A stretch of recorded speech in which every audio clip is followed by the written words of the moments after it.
नमस्कार दोस्तों, आज हम आपको अधिक मास में पड़ने वाली एकादशी पद्मिनी एकादशी व्रत के बारे में बताने जा रहे हैं। कहा जाता है कि पद्मिनी एकादशी के प्रत्येक पहर में भगवान का आशीर्वाद बरसता है। भगवान विष्णु ने अपने कृष्ण अवतार में अर्जुन को पद्मिनी एकादशी की कथा सुनाई थी। मान्यता है कि इस व्रत को करने मात्र से कठोर यज्ञ, तपस्या आदि का समान फल मिलता है। सनातन धर्म में पुरुषोत्तम मास के एकादशी व्रत अनुष्ठान को त्रिवेणी स्नान की संज्ञा दी गई है। मनुष्य के आध्यात्मिक उत्थान की दृष्टि से पुरुषोत्तम मास में पड़ने वाली एकादशी व्रत की बहुत ही बड़ी महिमा बताई गई है।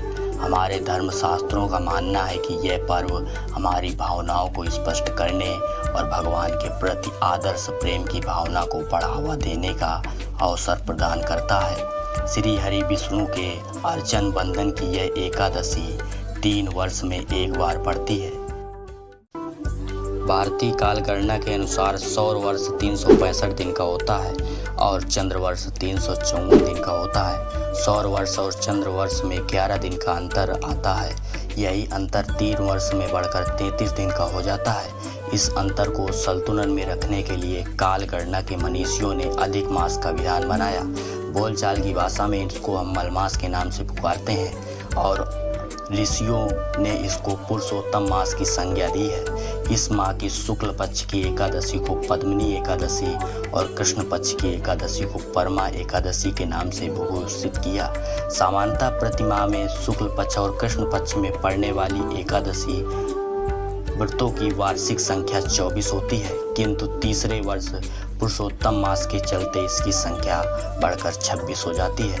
इस वर्ष इन पुरुषोत्तम एकादशी व्रतों की उदया तिथि के अनुसार शुक्ल पक्ष की पद्मिनी एकादशी व्रत 29 जुलाई को, कृष्ण पक्ष की एकादशी परमा एकादशी का व्रत 12 अगस्त को पड़ेगा। शास्त्रीय मान्यता के अनुसार भगवान विष्णु ने अपने कृष्ण अवतार में अर्जुन को पुरुषोत्तम मास की इस विशिष्ट एकादशी व्रतों की कथा सुनाकर उनके महात्म को अवगत कराया। पद्मिनी एकादशी व्रत कथा। श्रीमद् भागवत महापुराण के अनुसार सबसे पहले श्री कृष्ण ने अर्जुन को पद्मिनी एकादशी कथा सुनाई थी। कथा के अनुसार त्रेता युग में कृतवीर नाम के प्रजा प्रेमी राजा हुआ करते थे, किंतु निसंतान होने के कारण बहुत दुखी रहते थे। कई विवाह और यज्ञ पूजा अनुष्ठान करवाए, लेकिन उनकी इच्छा पूरी नहीं हुई। तब राज्य का कार्यभार मंत्रियों को सौंपकर अपनी प्रिय रानी पद्मिनी के साथ गंधमादन पर्वत में तपस्या करने के लिए चले गए। कठोर तपस्या के बाद भी जब राजा की इच्छा पूरी नहीं हुई तो रानी पद्मिनी माता अनसुईया से मिली और उनके कहने पर पुरुषोत्तम मास के शुक्ल पक्ष की एकादशी को विधिवत व्रत पूजन किया।